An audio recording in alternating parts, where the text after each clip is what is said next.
ko si Ate Jazz, di siya magbe-below the belt. She's not. Yeah. Ay, sa tingin nyo magbe-below the belt ako? Yeah. Lahat ng sinulat ko doon, kuya, joke time lang lahat yun. Kasi ayokong ma-hurt yung feelings niya talaga. Pag si Fiang akong kontra, hindi ko ma-emotional. Competitive ang magawas na ako. Inong nauna, inamin ko naman po kuya na nagbitaw po ako ng masakit din na salita. And nagawa ko po yun kuya. Kasi po, inunahan po niya. Tinrigger niya po ako kuya. And kung hindi ko po yun gagawin, parang pumapayag lang po ako na i-insulto po niya yung buong pagkatao. Napaalahanan mo lang sa mama niya kung alam ba ng mama niya na ganyan yung mga gawa niya, o proud ba siya na makapag-graduate siya na naway matunan, di ba ana imangon na walang natutunan. Question mo na makagraduate siya nga kuan nga naman siya diri, wag na ba? So kung ako imong giato, syempre matrigger jud ko kay unsa may labot nimo kung makagraduate ko. Kahit nang limit na si Kuya, si Piang dire-diretso pa rin. Ayaw na lang tumigil. Tapos damay manliligaw, damay ex, damay pang... Kumbaga, na-trigger lang si Piang. Kasi, tawag dito, na-bring up. Kung ako nasabihan na gano'n, ako nasa pwesto ni Piang. Trigger din ako dun.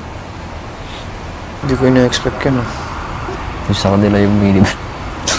Sa kakaisip na kung ano masabihin ng pamilya niya sa kanya. Anong manonood. Sobrang nang na-guilty ako kuya. Yun nga, basahin mo yung sa kanila. Basahin mo May yung laman. sa atin. May laman lahat sa kanila eh. Yung sa atin, mga ganun. Biro ba? Mga biro, may mga ganun. Yung sa kanila lahat hindi eh. So they really took it the hard way. Pero Ilabas na nila yung galit eh. Or at least, wala naman ho sa pagtulong ko kay Jess yung naging batuhan ho na grabe na talaga Talagang plano si Fiang na magsalita ng maangas sa salita.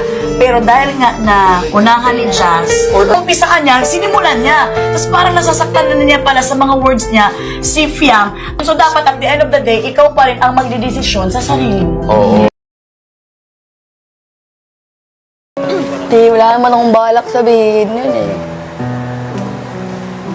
So inunahan na ako. Kuya, sanay naman ako na nakakatanggap po ako ng mga ganong salita. Pero hindi yung damay lahat. Hindi man totoo. Alam mo yun, di totoo. Bakit sa akin lang yung personalan po? Inunahan kasi ako eh. It's okay. Hindi naman totoo. You know it. Ano tuloy lumabas sa bibig ko. Ayun, ang dinadamay. All their banners were actually quite personal. Lahat ka mo. Oo, kasi gutom nga sila manalo. Sabi ko kanina sa labas, whoever disrespect him will never gain my respect. Muna may nasaktan ako na ibang tao. Alam ko sa sarili ko, kuya, na hindi siya mawawala. Sa kanya po ako din naging close. Kay Jess po. Siguro, konting time pa po. Gano'n naman po talaga, kuya, pag nagkaibigan.